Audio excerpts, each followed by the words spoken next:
او میرے بھائیوں، وہ کتنا کو بہترین گھر ہے جسے مدینے والے رسول نے بہترین کہہ دیا ہے۔ فرمایا تمہیں بتاؤں نا گھروں میں بہترین گھر کون سا ہے؟ ہم سمجھتے ہیں ٹائلیں اچھی ہوں، کمرے ہوادار ہوں، اور کچن جو ہے وہ انواع و اقسام کے کھانوں سے بھرا ہوا ہو، سین اچھا ہو، اور جناب ہر چیز کی سہولیات گھر میں ہو، امن ہو، سکون ہو۔ نہیں، حضور فرماتے ہیں مجھ سے پوچھو نا بہترین گھر کون سا ہے۔ تو یا رسول اللہ بتائیے، سیاستہ میں حدیث ہے، کریم رسول فرمانے لگے گھروں میں بہترین گھر وہ ہے جس میں کوئی یتیم رہتا ہو اور اس کے ساتھ سلوک اچھا کیا جاتا ہو، اچھا سلوک کیا جاتا ہو، یتیم کو رکھا جائے، پھر اس کی پوری نگرانی کی جائے، اسے پورا پیار دیا جائے، اسے پوری محبت دی جائے، یتیم رہتا ہو اور اس کا خیال بھی رکھا جاتا ہو۔ اور میرے نبی کریم صلی اللہ تعالی علیہ وسلم فرمانے لگے تمہیں بتاؤں نا کہ گھروں میں بدترین گھر کون سا ہوتا ہے؟ بدترین گھر کون سا ہے؟ حضور بتائیے، فرمایا جس میں کوئی یتیم رہتا اور اس کے ساتھ سلوک نہ صحیح کیا جاتا ہو، اس کو تکلیف دی جاتی ہو، وہ کرب میں ہو، وہ تکلیف میں ہو، وہ اذیت میں ہو۔ رکھنے والوں نے رکھ تو لیا ہے لیکن ان کو پتہ ہی کوئی نہیں ہے کہ ان کے ساتھ ہم نے رویہ کس طرح کا رکھنا تھا۔ یہ ایک اللہ کی قدرت ہے، اس کی حکمت ہے۔ چلے جاتے ہیں بعض اوقات بڑے، میں نے جو شروع میں آیت پڑھی، اللہ فرماتے ہیں علم یجدک یتیما فآویٰ، محبوب ہم نے آپ کو یتیم پایا، پھر اپنے جوار رحمت میں وسیع جگہ دی، پھر ہم نے آپ کو غنی کر دیا، پھر ہم نے آپ کو اپنے قرب کا رستہ عطا کیا۔ اللہ نے نبی کریم علیہ السلام کو در یتیم پیدا فرمایا۔ یہ یتیموں کے تعلق سے ایک عظیم شان ان لوگوں کو دینی تھی، تو اللہ نے اپنے حبیب کو بھی در یتیم پیدا کر دیا۔ یہ ایک خاص قسم کا کرب ہوتا ہے۔ ظاہر ہے جس آدمی نے جو چیز چکھی ہوئی ہوتی ہے وہی اس کے ذائقے سے آگاہ ہوتا ہے، دوسرا دور کھڑا اسے آگاہ نہیں ہوتا۔ جو چکھ لیتا ہے، جو پانی میں اتر جاتا ہے، وہ اس کی گہرائی بھی جانتا ہے اور ٹھنڈا کتنا یہ بھی سمجھتا ہے۔ جن لوگوں نے یہ دور گزارا ہوتا ہے ان کو اس کا پتہ ہوتا ہے۔ نبی کریم صلی اللہ علیہ وسلم نے یہ وقت بتایا تھا، حضور نے یہ دیکھا تھا۔ حضور صلی اللہ علیہ وسلم اس کی تکلیف سے، اس کی آزمائش سے، اس کے مد و جزر سے پوری طرح آگاہ تھے، اس لیے حضور نے گن گن کے یتیموں کے حقوق بیان کی۔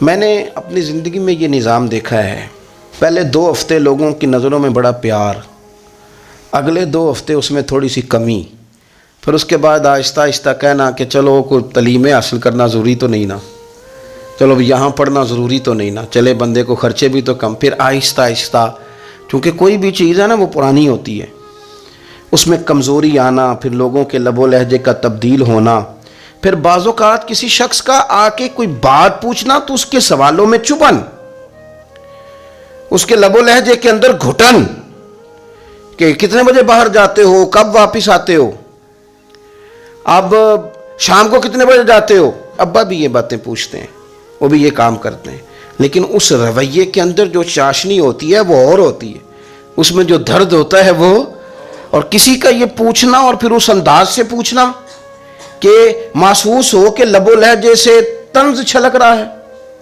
اور باتوں سے جو ہے شیرینی کی بجائے لہو ٹپک رہا ہے، اور آپ تیزاب کا کام کر رہے ہیں یہ سوال جواب کر کے۔ یہ کمزوریاں، یہ انداز، اور یہاں تک کہ بیٹیوں کے رشتے دیکھنے والوں کا آنا تو ان کا یہ پوچھنا کہ بھائیوں کا رویہ کیسا ہے۔ ابا کے ہوتے لوگ یہ سوال نہیں پوچھتے، والد کے جانے کے بعد پوچھتے ہیں آپ کے بھائیوں کا رویہ آپ کے ساتھ ٹھیک ہے، یعنی معنی یہ ہے کہ وہ کچھ دیں گے کہ نہیں دیں گے، وہ کچھ جہیز بنائیں گے کہ نہیں بنائیں گے۔ یہ ساری چیزیں اس کرب سے وہ بچے گزرتے ہیں، اور پھر وہ بڑے قریبی لوگوں کو بھی اپنا قریبی سمجھنا چھوڑ جاتے ہیں۔ اور پھر ایک وقت ایسا آتا ہے کہ وہ سمجھتے ہیں ہمیں اپنے دامن میں ہی اپنے آنسو چھپا لینے چاہیے، کسی کو نظر نہ آئے۔ وہ محسوس کرتے ہیں کہ ہمیں خود سے ہی بس سمٹ جانا چاہیے، کسی تک ہماری کوئی چیز پہنچے نہ۔ آہستہ آہستہ لوگ چیزوں کو چھپانے لگتے ہیں، اور یہ پوچھنا کہ روٹی کھائی ہے کہ نہیں کھائی، تو اس طرح پوچھنا جیسے کوئی خیرات لے کے کھڑا ہے دروازے پہ، آپ نے کھلانی ہوتی تو کھلا دی ہوتی۔ آپ نے گرمیوں کے کپڑے لے لیے ہیں کہ نہیں لے لیے، تو اس کا رنگ اس طرح کا ہے کہ جس طرح کسی کو اس طرح پوچھا جا رہا ہے کہ جیسے بڑا بھکاری ہے۔ یہ ساری چیزیں ہم اس انداز میں کرتے ہیں کہ وہ جو خوبصورت، میں کہہ چکا ہوں کہ پھر اگر کسی ادارے میں وہ بچے ہیں تو وہاں ان کو دکھایا جاتا ہے کہ اتنے بچے ہیں تو ہمیں فنڈ چاہیے، آپ اچھی نیت سے کر رہے ہوں گے صاحب، لیکن آپ اس کومپل کو بھی تو دیکھیں نا کہ اس نے کھلنا ہے، اس نے پھول بننا ہے، اس نے کس طرح چھاؤں لوگوں کو دینی ہے جب وہ خود مرجھا جائے گا۔ پھر یہ لوگوں کو، ایسے بچوں کو میں نے عام لوگوں سے نفرت کرتے دیکھا، پیچھے ہٹتے دیکھا، لوگوں کے لیے ان کے دلوں کے اندر اچھے جذبات نہ رہے، انہوں نے محسوس کیا کہ یہ ہمارے ساتھ تعاون کرنے نہیں آئے، یہ ہماری عزت کو مجروح کرنے آئے، یہ شفقت کرنے نہیں آئے، یہ تو خیرات دینے آئے۔ سنو میرے رسول کریم صلی اللہ علیہ وسلم کا انداز کیا ہے یتیم کے تعلق سے۔ حضرت بشیر بن اقربہ رضی اللہ تعالیٰ، مجموع زوائد میرے سامنے پڑھی ہے، فرماتے ہیں احد میں میرے والد شہید ہو گئے، نبی پاک صلی اللہ تعالیٰ علیہ وسلم نے نا مجھے اپنے گھوڑے کے پیچھے اپنے ساتھ بٹھا لیا گھوڑے پہ، اور میں سرور کائنات علیہ الصلوۃ والسلام کے ساتھ گھوڑے پہ بیٹھا ہوں، تو حضور مجھ سے پوچھتے ہیں تمہارے والد چلے گئے؟ میں رو پڑا، میں نے عرض کی حضور اب نظام کیسے چلے گا؟ آپ یقین کریں چھاؤں کا پتہ تب بھی چلتا ہے کہ جب دھوپ آتی ہے اور اس کی قدر کا احساس ہوتا ہے، محسوس ہوتا ہے۔ جب کوئی گھر کا بڑا رخصت ہو جاتا ہے تو یوں لگتا ہے کہ ساری چھتیں کمروں کی بھی گر گئی ہیں، سین کی بھی گر گئی ہیں، اب یکدم دھوپ آئی ہے، پھر اس کا احساس محسوس ہوتا ہے۔ والد کے، دادا کے، بوڑھوں کے گھر میں ہوتے ہوئے تو بڑے سارے ویسے ہی مسئلے نہیں ہوتے، بہت سارے لوگ ویسے جھجکتے ہیں، سامنے ہی نہیں آتے۔ تو حضرت بشیر بن اقربہ رضی اللہ تعالیٰ عنہ کہتے ہیں میں نے کہا حضور میرے ابا جی چلے گئے، اب میں اپنے آپ کو بڑی تکلیف میں محسوس کرتا ہوں، قربان جائیں۔ حضور نے یہ نہیں فرمایا میں تیرا خیال رکھوں گا، یہ نہیں فرمایا فکر نہ کرنا۔ ہمارے جملے کیا ہوتے ہیں؟ کوئی حکم ہوا تو بتانا، کوئی کام ہوا تو کہنا، کوئی ضرورت ہوئی تو فوراً فون کرنا، یہ نہیں فرمایا۔ قربان جائیں کیا ادائیں ہیں، کیا رنگ ہے، کیا دینے کا انداز ہے، اور کس طرح برکھا برستی ہے رحمت للعالمین محبوب کی۔ حضور فرمانے لگے بشیر کیا تو پسند نہیں کرتا کہ عائشہ تیری ماں بن جائے اور محمد عربی تیرے باپ بن جائے؟ پسند کرتے ہو؟ حضرت بشیر بن اقربہ رضی اللہ تعالیٰ عنہ فرماتے ہیں کہ میں بیٹھا تو گھوڑے پہ تھا، پر مجھے یوں لگا کہ ساری ہی دنیا گویا میری جھولی میں آ گئی، سارا کچھ یہاں، اتنی بڑی بات حضور نے کر دی، اتنے بڑے جملے کہہ دیے۔ میں تو پسند نہیں کرتا، تجھے اچھا نہیں لگتا کہ عائشہ تیری ماں بن جائے اور محمد مصطفیٰ صلی اللہ علیہ وسلم تیرے والد بن جائے؟ تو پسند نہیں؟ فرماتے ہیں بس ختم ہو گئی بات، پھر تو ہم نے دھوپ دیکھی کبھی نہیں، پھر تو غربت گویا آئی کبھی نہیں، پھر تو ہم نے دیکھا ہی نہیں مد و جزر کیا ہوتا ہے۔ وہ تو دنیا کی بات کرتے ہیں نا، مجھے تو لگتا ہے کہ جن کے لیے یہ لفظ آ گئے نا ان کی تو قیامت کی بھی ساری مشکلیں حل ہو گئے، کہ تو آخرت کے بھی سارے معاملات طے ہو گئے۔ میرے نبی کریم صلی اللہ تعالی علیہ وسلم ایک ہماری خاص توجہ، اور یہ ہمارا اپنا نفع ہے۔ ایک بچہ آ گیا، یتیم بچہ،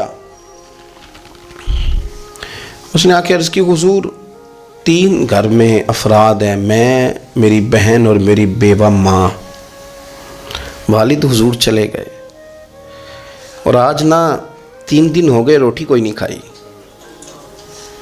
میں اس منظر کو بھی جانتا ہوں کہ جب یتیم گھر میں اکٹھے بیٹھے ہوتے ہیں اور پتہ ہوتا ہے ان کو کہ ہماری اماں کے پاس آج پیسے کوئی نہیں اور گھر میں روٹی بھی کوئی نہیں، تو پھر ان کو بھوک ہی نہیں لگتی۔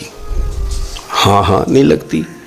اماں پوچھتی ہے پتر روٹی کھانی ہے؟ نہیں میں تو سویرے جو کھایا تھا وہ ہضم ہی نہیں ہوا، اماں جی شاہی کوئی نہیں۔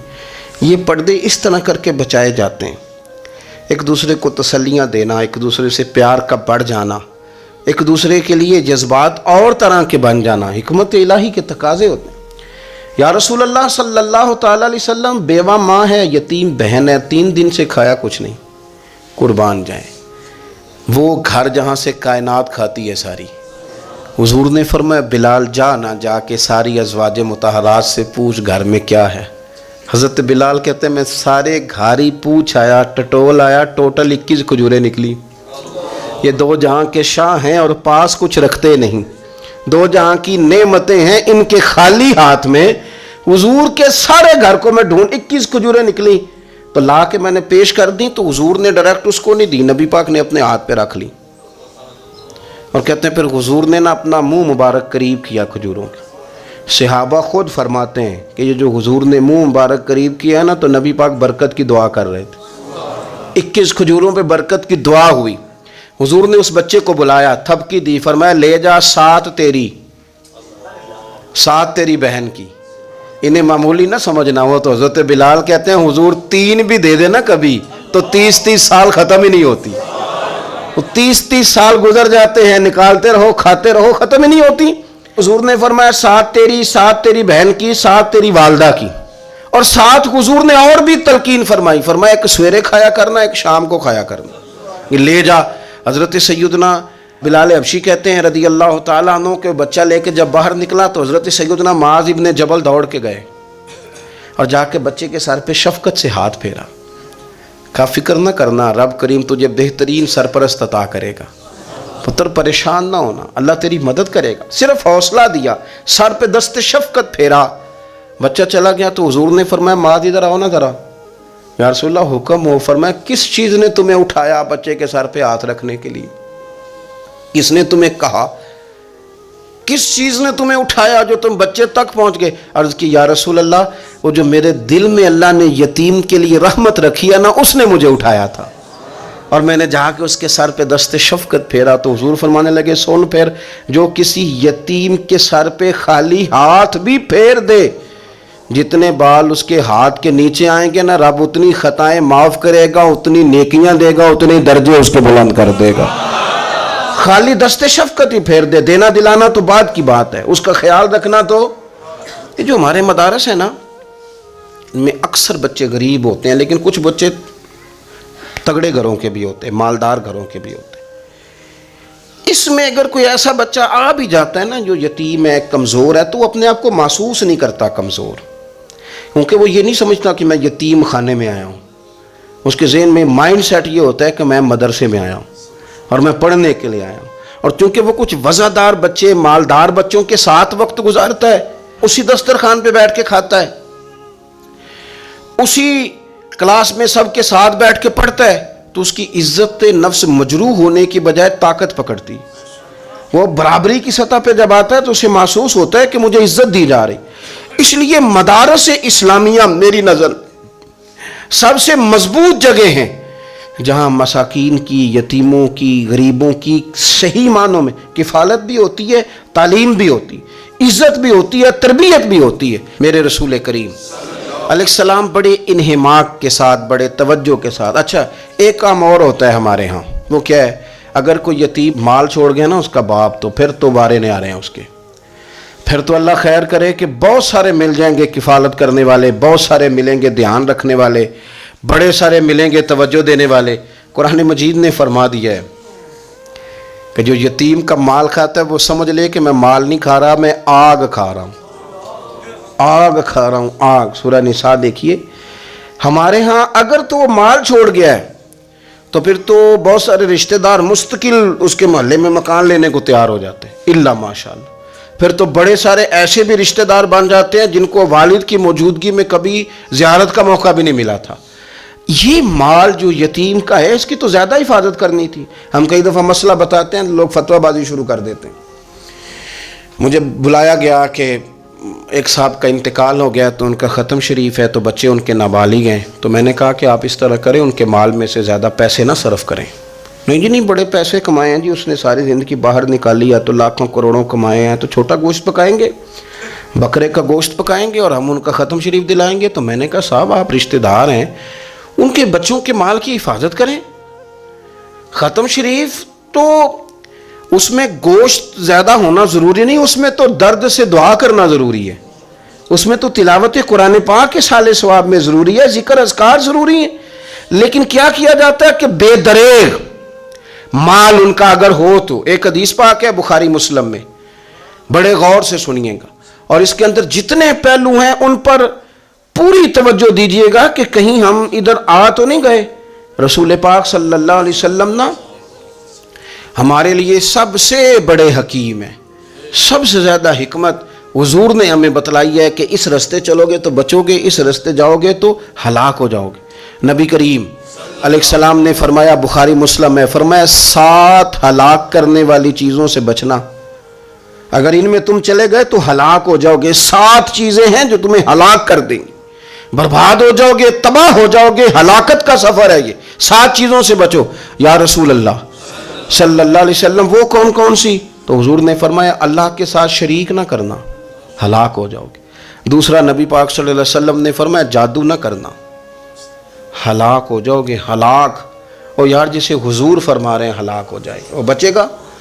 نبی پاک صلی اللہ علیہ وسلم نے تیسرے نمبر پر فرمایا جس شخص کے قتل کرنے کو اللہ نے حرام قرار دیا ہے اسے قتل نہ کرنا, ہلاک ہو جاؤ گے.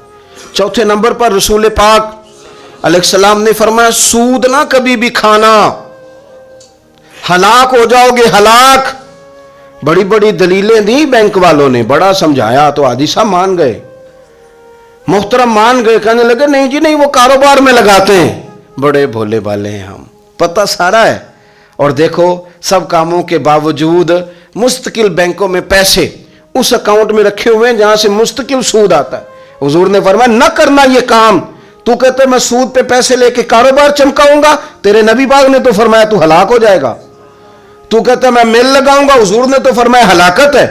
تو کہتا ہے میں بڑا کچھ کر جاؤں گا تو ہلاکت ہے. اچھی طرح سمجھ لیں, اصل مال بھی ضائع ہو جاتا ہے اس بندے کا جو سود کا مال ملا لیتا ہے, اصل برکت بھی اڑ جاتی. اور میرے نبی پاک صلی اللہ علیہ وسلم نے 5ویں نمبر پہ فرمایا یتیم کا مال نہ کھانا, ہلاک ہو جاؤ گے. نہ کھانا ان کا مال, یہ کروڑوں ہو, اربوں ہو یا 10 روپے ہو, یتیم کا پیسہ نہ کھا جانا, ہلاک ہو جاؤ گے, ہلاکت تمہیں آ لے گی. اور پھر 6 نمبر پر نبی پاک علیہ السلام نے فرمایا کفر سے جہاد ہو رہا ہو تو کبھی پیٹ پھیر کے بھاگنا نہ, ہلاک ہو جاؤ گے. اور 7ویں نمبر پر اللہ کے رسول نے فرمایا بے قصور اور بے گناہ عورت پر تہمت نہ لگانا, بلا وجہ بہو کے کھاتے نہ کچھ ڈال دینا, بلا وجہ بھابھی اور بیوی اور کسی بھی خاتون پر کوئی الزام بے قصور عورت پر بہتان نہ لگانا. مار مار کے ایک شخص نے بحال کر دیا بیوی کو اور بعد میں پتا چلا کہ جی مجھے شک ہے تویز کراتی ہے. کیا آپ کی سوچ ہے؟ مسلمان اللہ کو ماننے والا اور اس باتوں پر الزام لگائے گا تویز کرا کے لاتی. بے قصور عورت پر بہتان, یہ ایک تو بات ہے اسے مارنا, اور ایک یہ ہے کہ کوئی تکلیف دینا, اور ایک خالی اتنی بات کی کہ بہتان بھی نہ لگانا, اس پر الزام نہ لگانا. یعنی تم نے صرف بے قصور عورت پر الزام ہی لگایا تو حضور فرماتے ہیں ہلاک ہو جاؤ. یہ ہلاکت والا کام ہے. لیکن ہم بغیر سوچے سمجھے کہہ دیتے ہیں اس نے کہا ہے, اس نے کیا ہے, یہ کرتی ہے, یہ کام نہیں کریں. یہ 7 وہ چیزیں ہیں جو ہلاک کر دیں گی.